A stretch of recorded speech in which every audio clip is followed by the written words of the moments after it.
ये कश्मीर और इधर उधर के सारे मामलात को वन साइड पे करके सिर्फ आप ये देखें कि हमारा जो मिडिल क्लास तबका है वो कितनी मुश्किलात से गुजर रहा है। अस्सलाम वालेकुम। वालेकुम अस्सलाम। क्या हाल है मैम आपका? जी अल्लाह का शुक्र है। मैम मेरा आज का सवाल ये है कि अगर हम बात करें पाकिस्तान की तो पाकिस्तान की सिचुएशन काफ़ी ख़राब नज़र आती है हम लोगों को। दुबई एंड सऊदीया भी बोल रहा है कि आप कश्मीर के मामलात को छोड़कर अपने मुल्क पर तवज्जो दें जहाँ पर पेट्रोल कह लेंगे 35 रुपये लीटर हो चुका है। तो अब बैरून मुल्क भी पाकिस्तान को सजेस्ट कर रहे हैं, तो पाकिस्तान को क्या करना चाहिए? ऑफ कोर्स डेफिनेटली पाकिस्तान की ही मामलात को ज़्यादा बेटर करना चाहिए, क्योंकि जितने माहौल यहाँ पे महंगाई की वजह से ख़राब हो रहा है, मिडिल क्लास लोगों पे बहुत अफेक्ट कर रही है ये महंगाई। और हमारे पाकिस्तानी एक तो ये सभी पॉलिटिक्स ने तमाशा बना कर रखा हुआ है हमारी कंट्री को। फ़र्स्ट ऑफ ऑल ये देखना चाहिए कि हम मिडिल क्लास लोग किस तरह से सर्वाइव कर रहे हैं। तो डेफिनेटली हमें अपनी कंट्री के मैटर्स को देखना चाहिए। ये कश्मीर और इधर उधर के सारे मामलात को वन साइड पे करके सिर्फ आप ये देखें कि हमारा जो मिडिल क्लास तबका है वो कितनी मुश्किलात से गुजर रहा है। लेकिन ये लोग नहीं देख रहे हैं। इन लोगों को अपनी पॉलिटिक्स की पड़ी हुई है, दूसरे लेवल्स के जो मैटर्स है उनको देख रहे हैं, लेकिन जो आम बंदा कैसे अपनी ज़िंदगी सर्वाइव कर रहा है ये लोग नहीं देख रहे हैं। तो मेरी ये जितने भी पॉलिटिक्स हैं उन सब से रिक्वेस्ट है कि काइंडली अपने पाकिस्तान के जो अंदरूनी हालात हैं, जो लोग हम इतनी मुश्किल से सर्वाइव कर रहे हैं, उसकी तरफ तवज्जो दें। Thank you so much. Ma'am last question मेरा ये है कि अगर हम बात करें, आपने कहा कि मिडिल क्लास लोग भी यहाँ पर महफूज मतलब कि उनको प्रॉपर खाना वगैरह नहीं मिल रहा, लेकिन हमारे इलेक्शंस करीब आ रहे हैं। तो इलेक्शंस करीब जब भी आते हैं हमारे पॉलिटिशियंस के पास सिर्फ दो बात होती है, एक कश्मीर और एक इंडिया। तो इसके अलावा आप उनको क्या सजेस्ट करना चाहते हैं कि और भी मुद्दे हैं पाकिस्तान में? ये तो हम जितना मर्जी खप लें, हमारे पॉलिटिक्स को कोई असर होने वाला नहीं है क्योंकि इन लोगों ने सिर्फ अपने आप को प्रोमिनेट करने के लिए ये कश्मीर का इशू बनाया। आज तक सॉल्व तो ये किसी से भी नहीं हो सका और ना ही ये सॉल्व कर सकते ही हैं, क्योंकि इनके पास और किसी टॉपिक पे बात करने के लिए है ही नहीं है, क्योंकि ये सब लुटेरे इकट्ठे हुए हैं। इन लोगों ने सिर्फ अपनी पॉकेट्स भरनी होती हैं, तो ये इनके पास और टॉपिक को, तो अगर ये कोई और टॉपिक के ऊपर पाकिस्तान के मैटर्स को देखेंगे तो इनको डेफिनेटली वो सॉल्व करने पड़ेंगे। लेकिन ये सिर्फ स्पीच की हद तक है, इन्होंने कुछ भी नहीं करना। ये हम लोगों को ही निकलना चाहिए, हम लोगों को ही इसके बारे में आवाज़ उठानी पड़ेगी, अदरवाइज़ यहाँ पे कोई हाल नहीं है। आप किसको वोट कास्ट करने वाली है, कश्मीर वालों को या जो इंडिया को कह रहे हैं? देखिए कश्मीर एक अलग मैटर है, लेकिन जो हमारी इस टाइम पाकिस्तान की जो सिचुएशन चल रही है उसको लेकर मैं तो फिल वक्त सिर्फ अपने पाकिस्तान के अंदरूनी हालात को करूँगी, ना कि मैं कश्मीर और इंडिया के कंपटीशन को इम्पोर्टेंस नहीं दूँगी। Thank you so much. अस्सलाम वालेकुम। वालेकुम अस्सलाम। क्या हाल है सर आपका? अल्हम्दुलिल्लाह। सर मेरा आज का सवाल ये है कि अगर हम बात करें इस वक्त दुबई की कह लें या सऊदी की कह लें, तो वो कह रहे हैं कि आप कश्मीर को छोड़ दें, ठीक हो गया, उनको आज़ाद कर दें, और आपके मुल्क में जो पेट्रोल की कीमतें बढ़ गई हैं, 35 रुपये फिर से बढ़ गई, उस पर तवज्जो दें। तो क्या कहना चाहते हैं कि बैरूनी मुल्क भी पाकिस्तान को नसीहतें करना शुरू हुए हैं? बैरूनी मुल्कों को क्या तकलीफ़ है कि वो नसीहतें कर रहे हैं। बैरूनी मुल्क जब फंस जाते हैं तो हमसे अड्डे मांग रहे होते हैं। यही बैरूनी मुल्क हैं, यही जो आसपास अब हमारे बुरे हालात हैं ना, इसलिए बोल रहे हैं। यही वो हैं जो हमारे तरले कर रहे होते हैं, हमसे बिज़नेस करो, हमें दो। हम जिस पोर्ट पर हैं, जिस प्लेस पर खड़े हैं, यानी कि पाकिस्तान जिस प्लेस पर, इंडिया सबसे बड़ी मार्केट है चाइना के बाद, हमारे ऊपर से या हमारे समुद्री रास्तों से गुजर के सबको जाना पड़ता है। इसलिए हमें सलाह देनी, उनको पता है टैक्स तो देना ही पड़ेगा, किसी न किसी तरीके तो बचे। आप अपने मामले से अगर सऊदी अरब जो कह रही है, तो सऊदी अरब को आप कहें ना कि 100 साल मुआहदा ख़त्म होने वाला है, आप तुर्की को सऊदी अरब दो, वो वाला मुआहदा तो पूरा करो। आप दूसरों को मुआहदे सुना रहे हो, और कौन कह रहे हैं?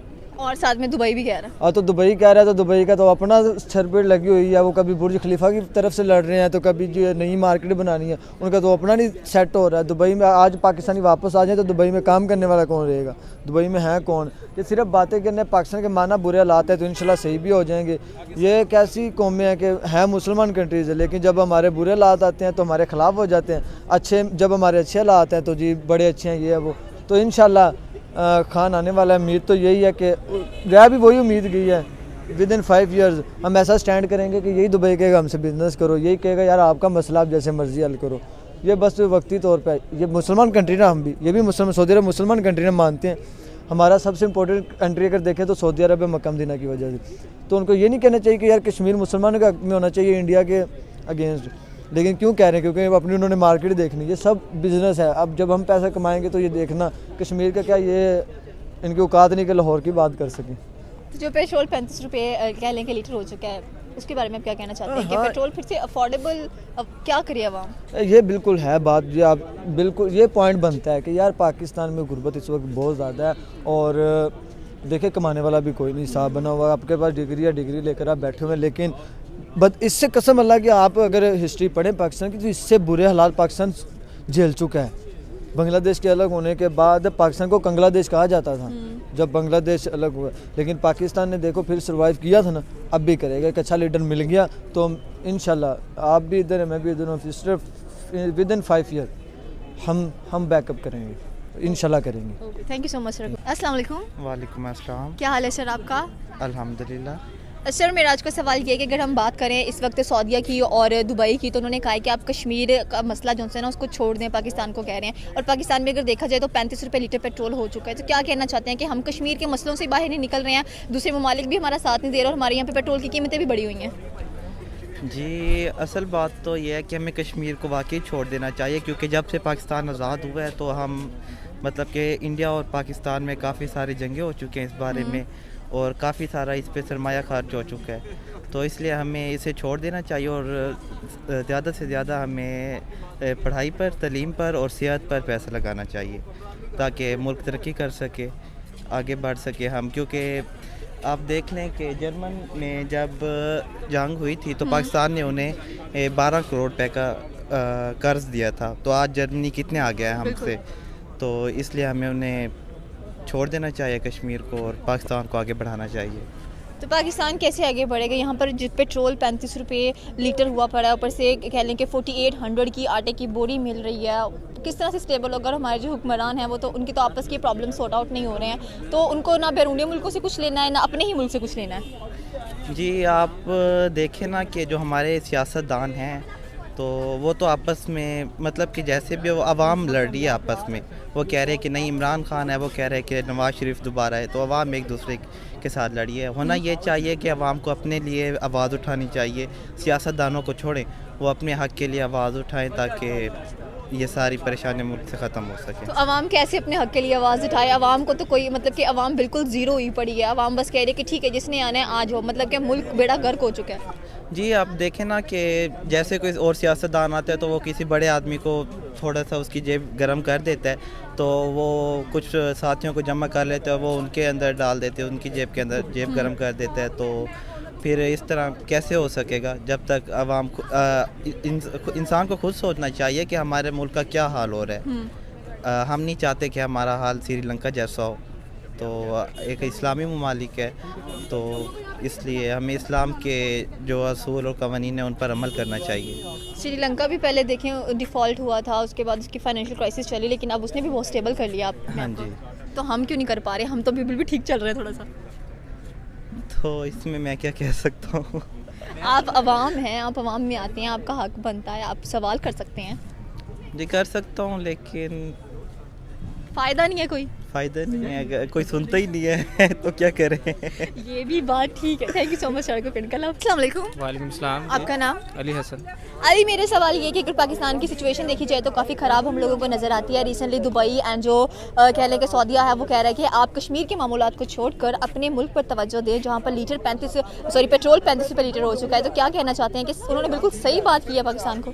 35 रुपये इंक्रीज़ हुई है प्राइस। पहली बात तो ये है कि अगर यही तेल ये लोग रशिया से लेते, जो इमरान खान ने पॉइंट ऑफ व्यू उठाया था, इस बात पर अगर एग्री होते तो शायद पाकिस्तान में पेट्रोल का रेट 130 के राउंड अबाउट होता।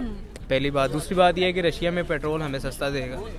दूसरी बात, जो कुछ भी मुल्क के हालात के बारे में अगर हम देखा जाए, जो कुछ भी कहें, ये सिर्फ सियासत की वजह से ही हो रहा है सारा। पॉलिटिशियन आपस में लड़ मर रहे हैं। हमें इस वक्त यही नहीं मुंतखब हो पा रहा कि सैयद नकवी ही जो है वो हमारा वज़ीर आज़म है, कि अभी भी कोई और गुंजाइश है किसी और के अंदर। ठीक है, इस बारे में अगर हम बात करें तो पॉलिटिशियंस की वजह से हमारा मुल्क बहुत नीचे जाई जा रहा है। ठीक है, ऑलरेडी जा चुका है। आपने रिसेंटली एक वीडियो देखी होगी जिसके अंदर लोग 10 किलो के आटे के थैले के पीछे इतना लड़ रहे हैं। ठीक है, बाहर की अवाम ठीक है इस वीडियो को देख के रो रही है। क्यों? क्या वजह? क्या है? सिर्फ पाकिस्तान की सियासत। सिर्फ सीट की लड़ाई है, मुझे बिठाया जाए, उसे बिठाया जाए। इमरान खान को अगर लाया गया था तो किसी पॉइंट ऑफ व्यू की वैसे ही लाया गया था। अगर यूथ ने उसके अंदर कदम बढ़ाया था, यूथ को सपोर्ट करनी चाहिए थी ना, इन्होंने यूथ को सपोर्ट नहीं की, जो कि बहुत गलत बात है। ठीक है, इमरान खान के 4 साल भी नहीं उन्होंने पूरे होने दिए, उस बेचारे को कुर्सी से उतार दिया। अब गिरफ्तारी है जमान पार्क में, पता नहीं क्या क्या अब हो रहा है। इस मुल्क का तो अब अल्लाह ही हाफिज़ है, हम क्या कह सकते हैं इस बारे में। जैसे इलेक्शंस करीब आते हैं हम एक कश्मीर का इशू छेड़ लेते हैं यहाँ में इंडिया के, ताकि वो इलेक्शन करीब आना तो एक बहुत दूर की बात है। अगर आप कहते हैं ना कश्मीर का मसला छेड़ लेते हैं, सबसे पहले तो ये हमारे दरवाज़ा छेड़ते हैं, लिफाफा लेके आते हैं। ठीक है, हम पे मोहर लगाओ, हमें जितवाओ। ये क्या है, ये कहाँ का कानून है? चले आप भी मुझे बताएं। ये पाकिस्तान का कानून है, क्योंकि पाकिस्तान में चीज़ें एग्जिस्ट करती हैं। ये पाकिस्तान का कानून है ना, किसने बनाया? आपने, हमने, हम में से किसी ने बनाया ना। क्या है जी, रिश्वत दो, मोहर लगवाओ, बंदे को 5 साल के बाद ही इस बंदे ने नज़र आना है आपको। इलेक्शन के दिनों में बिरयानियाँ बांटी जा रही हैं, स्टेज लगाए जा रहे हैं, ठीक है, मजमा आ रहा है, जलसे किए जा रहे हैं, डीजे लगाया जा रहा है, एनीथिंग एल्स जो भी है। लेकिन बाकी मुल्क के हालात आपके सामने ही है, मैं क्या कह सकता हूँ। गरीब से गरीब हो ही जाता है, अमीर से अमीर हो ही जा रहा है, हम इसमें कुछ नहीं कह सकते। जी, thank you so much sir को पिन कर।